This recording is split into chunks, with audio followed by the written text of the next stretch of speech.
प्यारे बच्चों नमस्कार, स्वागत है आप सभी का अपना प्यारा सा YouTube चैनल जिसका नाम है DLS एजुकेशन विद्याकुल। प्यारे बच्चों, बिहार बोर्ड द्वारा क्लास 9 का त्रैमासिक परीक्षा यानी कि नवंबर महीने के मासिक जांच परीक्षा चल रही है। अब आपका होने वाला है साइंस विज्ञान की पहली पाली में आपकी परीक्षा। आइए जानते हैं कि साइंस का कैसा क्वेश्चन रहने वाला है, कैसे आपको करके आनी है और इसका सब्जेक्टिव क्वेश्चन कैसा आप लोग कैसे प्राप्त करिएगा। इसके पहले वाले जो हिंदी और संस्कृत की परीक्षा हुई थी उसमें मैंने आपको बता रखी थी, लेकिन काफी सारे बच्चों को मिल पाई और काफी सारे बच्चों को आंसर नहीं मिल पाई, है ना, सब्जेक्टिव का। लेकिन अब आपको जो बताने वाले हैं वेबसाइट से वो आपको इजीली मिल जाएगी, परेशानी नहीं होगी, मैंने सारी चीजें ठीक कर दी है। डन। तो आइए सबसे पहले समझते हैं कैसा क्वेश्चन रहेगा और कौन कौन सा क्वेश्चन है आपका ऑब्जेक्टिव है, उसका बिल्कुल सही उत्तर क्या होगा। मैं चाहूंगा कि आप लोग फटाफट से इसका उत्तर भी दीजिएगा अगर आपको पता होगा तो साथियों इस तरीके से आपका लिखा होगा क्लास 9th क्वार्टरली एग्जामिनेशन नवंबर 2023 यानी कि नवंबर महीने का जो आपकी परीक्षा चल रही है उसका आपका इस तरीके से मिलेगा। यहाँ पे साइंस सब्जेक्ट लिखा गया रहेगा कौन सा सब्जेक्ट का परीक्षा और इसका विषय कोड आपका 112 रहने वाली है। ये 50 अंक की परीक्षा होगी जिसमें 25 अंक का आपका ऑब्जेक्टिव होगा, 25 अंक का आपका सब्जेक्टिव क्वेश्चन होगा। यहाँ पे आपका जो होगी वो 1.5 घंटे की परीक्षा होने वाली है। डन। ये सारी चीजें आप लोग जानते हैं। अब हम लोग बढ़ते हैं क्वेश्चन की ओर और देखते हैं कि क्वेश्चन क्या कह रहा है, उसका आंसर जो होगा वो क्या होगा। आप लोग फटाफट से जवाब दीजिएगा अगर आपको पता होगा तो। नहीं पता तो मैं आपको बता देता हूँ और इसका फॉर्मेट के रूप में मैं दे देता हूँ, पीडीएफ के रूप में, वो भी आप देख लीजिएगा यानी कि लिखे हुए के रूप में। ठीक है, चलो। क्वेश्चन कह रहा है कि सार्वत्रिक गुरुत्वाकर्षण नियतांक का ऐसा एक जो मात्रक होता है वो क्या होता है। यहाँ पे 4 ऑप्शन दिया गया है तो इसका बिल्कुल जो सही ऑप्शन हो जाएगा बी नंबर, वो बी नंबर आपका बिल्कुल ही राइट जवाब हो जाएगा। डन। आगे बढ़े। अगला क्वेश्चन कह रहा है कि पृथ्वी की सतह से ऊपर जाने पर गुरुत्वीय त्वरण जो जी का मान होता है ना, स्मॉल जी का मान, वो क्या होता है, बढ़ता है, घटता है, एक समान रहता है या फिर इनमें से कोई नहीं होता है, तो वो चीज घटता है। ऑप्शन जो इसका हो जाएगा बी नंबर आपका बिल्कुल सही जवाब हो जाएगा। अगला क्वेश्चन है निम्नलिखित में से कौन सा जीव अवश्वर ध्वनि सुन सकता है ना, ये आपको बताना है। तो इसका बिल्कुल सही जवाब हो जाएगा कि गोंडा, यानी ऑप्शन जो बी दिया गया है वो आपका बिल्कुल सही जवाब हो जाएगा। डन। आगे बढ़ते हैं, फटाफट से करेंगे, समय नहीं लेंगे हम। चलिए अगला क्वेश्चन कह रहा है कि निम्नलिखित में से किसे ध्वनि की गति अधिकतम होती है। अधिकतम होती किसकी होती है? इसका सही जवाब लोहा की। किसकी? लोहा की, यानी कि ऑप्शन जो डी दिया गया वो डी आपका सही जवाब हो जाएगा। अगले क्वेश्चन की चर्चा करें। कह रहे कि ऊर्जा कैसे मात्रा क्या होता है, यानी कि ऊर्जा कैसे इकाई जो होती है, मात्रक जो होती है वो क्या होती है। इकाई कहिए तो, मात्रा कहिए तो, या यूनिट कहिए तो, बात वही है। तो ऊर्जा का आपका जूल होता है, जो कि आप सभी जानते हैं, जो कि ऑप्शन नंबर जो सी दिया गया आपका सही जवाब। एक बार चैनल को सब्सक्राइब जरूर करेंगे। देखिए अगर चैनल को सब्सक्राइब नहीं करेंगे, मैंने तो ये भूल ही गया था यार, तब तक आपको आगे से क्लासेस नहीं मिल पाएगी। काफी सारे बच्चों को जो लेट क्लास मिलती है या क्लास नहीं मिल पाती है, कारण बस यही है कि आप चैनल को सब्सक्राइब नहीं किए हैं। तो जितने बच्चे आए होंगे चैनल पे, सभी बच्चे पहले चैनल को सब्सक्राइब करेंगे और आगे जो 10वीं की पढ़ाई होने वाली है वो तो हम ही कराने वाले हैं। यही मंटू सर आपको सारी चीजें व्यवस्था, बिहार की सबसे बड़ी टीम खड़ा करते हैं और आपके साथ कदम से कदम मिला करके चलते हैं, है ना। तो वो मुकाबला तो कोई नहीं कर सकता है आपका, जब आप हमारे से तैयारी करिएगा मैट्रिक एग्जाम की। जब आने वाला एग्जाम है 2025 में देंगे। फिलहाल 9th की है, आप लोग फटाफट से जो मंथली एग्जाम चल रही है उसका आंसर आप लोग फटाफट से देख पा रहे हैं। चलो आगे बढ़ते हैं। तो एक बार चैनल को सब्सक्राइब जरूर करेंगे और लाइक कर दिया करें। ठीक है, लाइक कर दिया। जो चीज बताते हैं उस तरीके से चलना चाहिए। एक आदर्श गुरु मान लीजिए जिसे भी आपको अच्छा लगे और उन्हीं के बताए हुए राहों पे चलना चाहिए। ठीक है, ताकि सफलता हमेशा इधर उधर कूदकने फुदकने से काम नहीं चलने वाली है। चलो अगला क्वेश्चन कह रहे कि स्मॉल एम द्रव्यमान और v वेग से गतिमान किसी वस्तु की गतिज ऊर्जा जो होती है वो क्या होती है। यहाँ पे 4 ऑप्शन दिया गया, इसका ऑप्शन हो जाएगा बी नंबर जो है बिल्कुल सही जवाब हो जाएगा। 1/2 mv² होती है। क्या होती है? 1/2 mv² होती है। ऑप्शन हो जाएगा बी नंबर। Okay done. आगे बढ़ते हैं। अगला जो क्वेश्चन है वो कह रहा क्वेश्चन की रस्साकसी में हारने वाली टीम द्वारा किया गया जो कार्य होता है वो क्या होता है। रस्साकसी वाला जो होता है ना उसमें, तो उसमें क्या होता है, ऋणात्मक होता है, यानी कि नेगेटिव। ऑप्शन जो हो जाएगा सी नंबर हो जाएगा। अगला क्वेश्चन, घनत्व का सही मात्रा क्या होता है। सबसे बढ़िया क्वेश्चन है घनत्व। घनत्व का जो ऐसा ही मात्रक होता है फटाफट से बताएंगे। यहाँ पे 4 ऑप्शन दिया गया और इसका जो राइट जवाब हो जाएगा क्या हो जाएगा, ऑप्शन जो सी दिया गया वो आपका सही जवाब हो जाएगा, है ना। क्या हो जाएगा, ऑप्शन नंबर सी आपका दिया जाए केजी प्रति मीटर क्यूब। ठीक है, चलो अगला क्वेश्चन कह रहे हैं कि 1 वाट किसके बराबर होता है। एक जो वाट होता है ना वो किसके बराबर होता है। 1 वाट जो होता है वो 1 जूल प्रति सेकंड के बराबर होता है। एक दे चाहे ना दे उससे मतलब नहीं, कहीं कहीं आपको जूल प्रति सेकंड भी दे देता है और यहाँ पे 1 लगा दिया। लगाने आने से कोई मतलब नहीं रहता है, आपका आंसर वही होता है। भूकंप पैदा करता है कौन, बताओ फटाफट से। यहाँ पे 4 ऑप्शन है, तो भूकंप जो पैदा करता है वो आपका है ऑप्शन नंबर सी कि अवश्य जो ध्वनि होता है वो उत्पन्न करता है, यानी कि ऑप्शन जो सी नंबर दिया गया वो आपका सही जवाब होगा। डन। अगला देखो, अगला कह रहा है कि निम्नलिखित में कौन युग्म संभारिक है। इसमें से संभारिक युग्म कौन सी है। 4 ऑप्शन दिए गए, तो संभारिक की बात करते हैं तो इनमें से सभी है, यानी कि ऑप्शन जो डी दिया गया आपका ये भी है, आपका ये भी है नाइट्रोजन पोटेशियम जो भी दिया गया ना आपका, ये सारा है कैल्शियम, यानी कि इनमें से सभी हो जाएगा, संभारिक है। अगला, सोडियम का इलेक्ट्रॉनिक विन्यास क्या होती है? इलेक्ट्रॉनिक जो विन्यास होती है वो क्या होती है? सोडियम की, है ना, Na की, तो वो होती है 2,8 होती है। ऑप्शन नंबर हो जाएगा ए नंबर। अगला क्वेश्चन कह रहे कि 3 प्रोटॉन और 4 न्यूट्रॉन वाले एक परमाणु की संयोजकता जो होती है वो कितनी होंगी, है ना। क्या क्वेश्चन है कि 3 प्रोटॉन और 4 न्यूट्रॉन वाले एक परमाणु की संयोजकता कितनी होगी? डन। तो फटाफट से इसकी संयोजकता हो जाएगी सर 1 हो जाएगी। डन, कितने हो जाएगी?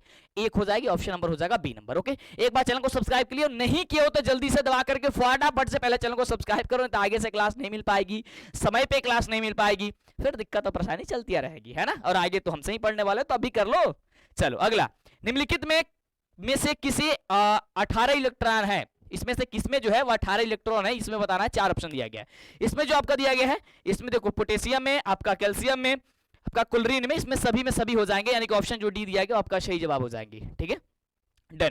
चलो बहुत जल्द आपका कोर्स भी लंच हो जाएगी, आप परेशान मत होइए।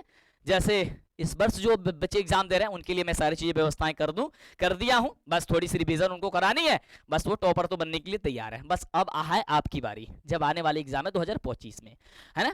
अगला है कि नाइट्रोजन गैस का रासायनिक संकेत जो होता है वो क्या होता है? नाइट्रोजन का संकेत होता है एन होता है, ये तो सही बच्चे जानते हैं, एकदम लॉलीपॉप वाला क्वेश्चन है, बढ़िया क्वेश्चन है। कह रहा है कि 6.022 इंटू 10 का पावर 23 यानी कि 23, है ना, बराबर क्या है ना। तो वो है आपको 1 मोल के बराबर ये होता है। किसके मोल के? 1 मोल के बराबर। अगला, कैल्शियम कार्बोनेट में कैल्शियम का प्रतिशत क्या होता है? कैल्शियम कार्बोनेट में जो कैल्शियम का प्रतिशत होता है वे आपका 40 होता है, यानी कि ऑप्शन हो जाएगा सर ए नंबर जो दिया गया है वो आपका सही जवाब। डन, आगे बढ़े। अगला देखो, तो अगला क्वेश्चन कह रहे कि साधारण नमक और पानी के मिश्रण को किस प्रक्रिया द्वारा पूर्णतः अलग किया जा सकता है? 4 ऑप्शन दिया गया, जल्दी से बताना। बिल्कुल ये सही जवाब हो जाएगा वाष्पीकरण द्वारा। किसके द्वारा भाई साहब? तो वाष्पीकरण द्वारा, यानी कि ऑप्शन जो ए नंबर दिया गया वो आपका सही जवाब होगा। अगला, परमाणु का पहला मंडल किसके द्वारा दिया गया था? परमाणु का पहला मंडल तो ये दिया गया था, याद करा, जेम्सन थॉमसन द्वारा। किसके? ऑप्शन नंबर डी के द्वारा।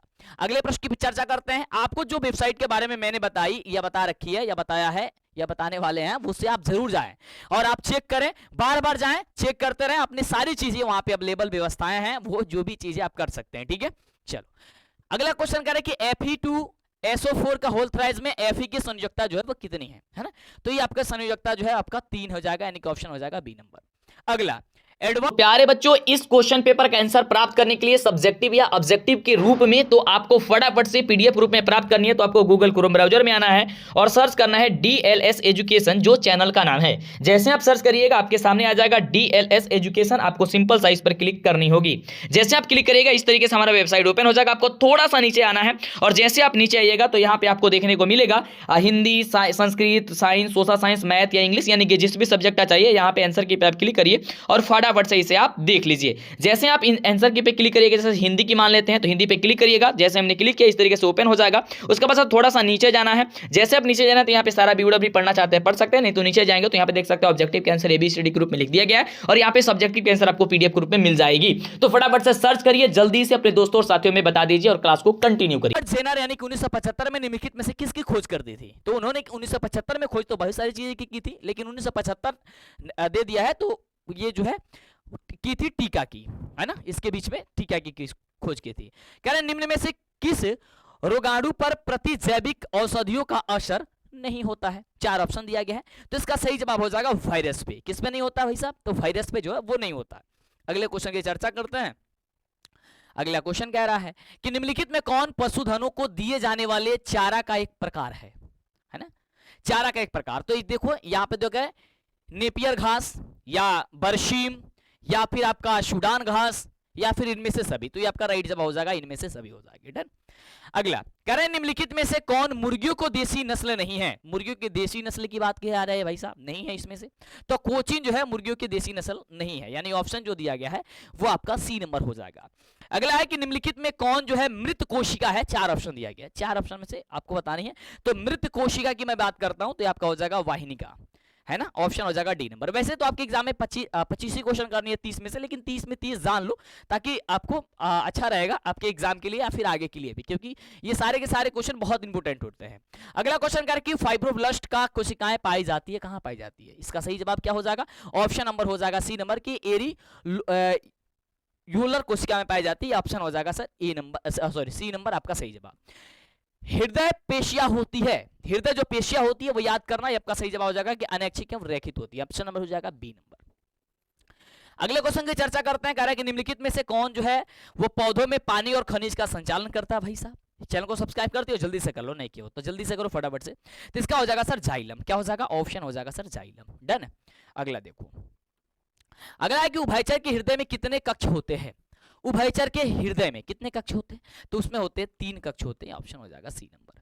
अगला है कि निम्नलिखित में कौन उसमें रक्तीय प्राणी है? तो इसका सही जवाब हो जाएगा, ध्यान देना कि चूहा है, यानी ऑप्शन हो जाएगा सी नंबर। इस तरीके से आपका जो है क्या चीज है आपका 30 ऑब्जेक्टिव। अब मैं सब्जेक्टिव की बात करता हूं। सब्जेक्टिव यहाँ पे क्वेश्चन है ना, जैसे कि ये सारे के सारे क्वेश्चन यहाँ पे दिए गए हैं, जिसमें कह रहा है कि 1 से 10 तक लघु उत्तरीय, जिसमें 5 प्रश्नों का उत्तर देने हैं। तो मैंने क्या किया है, इन 10 में से 5 छोटा छोटा जो है ना, जो आप एग्जाम में लिख सके, उसको मैंने अपने वेबसाइट पे डाल दिया है। तो जाकर के फटाफट से मैंने बताया सर्च करिए गूगल में डीएलएस एजुकेशन मंटू सर या डीएलएस एजुकेशन, बस इतना ही सर्च करिए और आपको फटाफट से क्या करनी है, वहां पे चले जानी है ना। या फिर आप ऐसे भी लिख सकते हो बिहार बोर्ड क्लास 9 नवंबर महीने का क्वेश्चन डीएलएस, ठीक है, डीएलएस एजुकेशन मंटू सर, जो भी लिखना है डीएलएस मतलब लिख लेना जरूर। ये सिंपल सी मैंने बताया ना, जैसे कि आप सर्च करो डीएलएस एजुकेशन और आप देख लो ये सारे जो क्वेश्चन है, इसमें से दीर्घ उत्तरीय क्वेश्चन भी है, इसको भी मैं डाल दिया हूं, ठीक है, ये भी जो है, ठीक है। तो जल्दी से जितना जल्दी हो सकता फटाफट से आप आओ और जल्दी से देख लो, ठीक है। मैं मिलता हूं अगली वाली सोशल साइंस की क्लास में आपके साथ जबरदस्त और शानदार तरीके से।